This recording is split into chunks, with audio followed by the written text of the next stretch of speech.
ढोंगी बहू। प्रीति एक पढ़ी लिखी लड़की है जिसकी एक अच्छे घर में शादी हुई है। प्रीति का पति राहुल एक मल्टीनेशनल कंपनी का मैनेजर है जो आधे महीने विदेश में ही रहता और छोड़ जाता है अपने मम्मी पापा को प्रीति के भरोसे, जिसे इस देश को सुधारने की चुल ने परेशान कर रखा है। मम्मी पापा, कल एक डॉग वैक्सीनेशन का शिविर है तो मैं वहीं पूरा दिन रहूंगी। आप मेरे लिए खाना मत बनवाना। अरे बेटा प्रीति, वो बाई तो काम छोड़कर परसों ही जा चुकी। एक नई बाई देखनी पड़ेगी। माँ, आप तो जानती ही हो ना कि मैं कितना बिजी रहती हूँ। अगर कल मैं नहीं गई तो कुत्ते एडॉप्ट ही नहीं हो पाएंगे। देखिए, हम इंसान तो बोलकर अपनी तकलीफों को बता सकते हैं, लेकिन वो बेचारे, उन्हें हमारी ज्यादा जरूरत है मम्मी।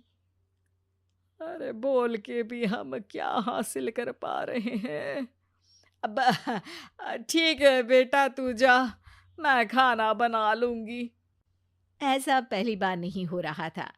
देश भर में जितने एनजीओज हैं, चाहे वो स्टूडेंट्स के अधिकार के लिए हो या गरीबों में खाना बांटने का काम हो, प्रीति सबसे जुड़ी हुई थी। रोज कहीं बाहर ही रहती थी, एक शिविर में नहीं तो दूसरे में, और छोड़ जाती थी अपने सास ससुर को उनके खुद के भरोसे। और जब कोई उसे कहे, अरे प्रीति, कभी तेरी सास का हाथ भी बटा दिया कर, तो उसका एक ही जवाब रहता था,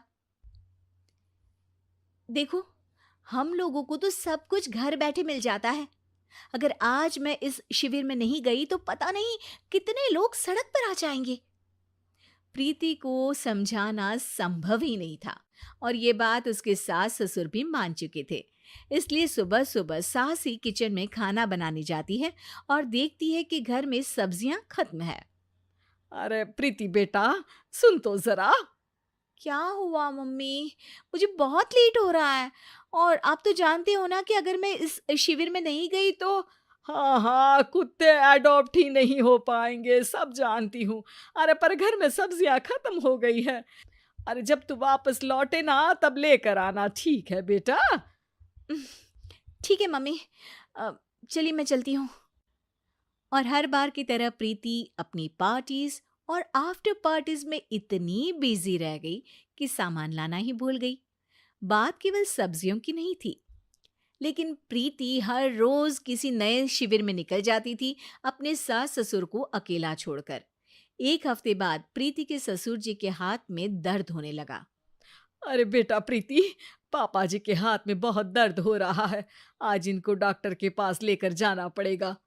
"अम, ठीक है माँ, आप हो आओ, मैं बाहर ही खा लूंगी। अरे बेटा, मैं कैसे ले जाऊं? ये काम तो हमेशा राहुल ही करता था, और मुझे तो डर है कि कुछ ज्यादा बड़ी बीमारी ना हो जाए। उफ़ो! आज मुझे मेडिकल शिविर में जाना है। बेचारे बड़े बुजुर्ग जिनके अपने फैमिली वाले उनका ध्यान नहीं रखते, उनका पूरा मेडिकल चेकअप होगा। अगर मैं नहीं गई तो आप तो जानते ही हो, उनका चेकअप नहीं हो पाएगा। और हाँ बेटा, तू जा, मैं कुछ ना कुछ कर लूंगी। प्रीति के सास और ससुर दोनों ही काफी समय से प्रीति को समझाना चाह रहे थे कि उन्हें भी मदद की जरूरत है, लेकिन अब तो पानी सर के ऊपर जा चुका था।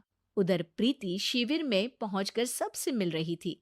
काफी भीड़ थी और प्रीति इंस्टाग्राम पर फोटोज अपडेट करे जा रही थी। तभी प्रीति की दोस्त रीना उसके पास दौड़ती हुई आती है। अरे प्रीति, जल्दी चल। अरे क्यों, क्या हुआ? अरे तू अभी सवाल मत पूछ और चल मेरे साथ।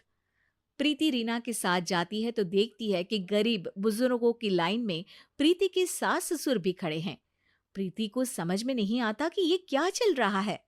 उसके ऑर्गेनाइजेशन में सबकी नजर उसके सास ससुर पर थी, और प्रीति को लगा कि बात उसकी इज्जत पर आ गई है। माँ, पापा जी, आप दोनों यहाँ क्या कर रहे हैं?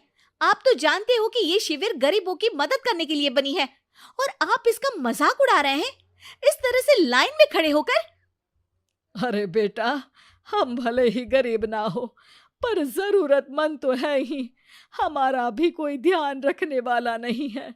मेरे पति के हाथ में दर्द है। मैंने सुना कि ज़रूरतमंद बुजुर्गों का यहाँ फ्री में इलाज हो रहा है, इसीलिए चले आए। अ, नहीं, मतलब मैं तो प्रीति को समझ में आ गया था कि समाज को संभालने से पहले उसे अपना घर संभालना चाहिए और वो सर झुकाकर अपने सास ससुर से माफी मांगती है।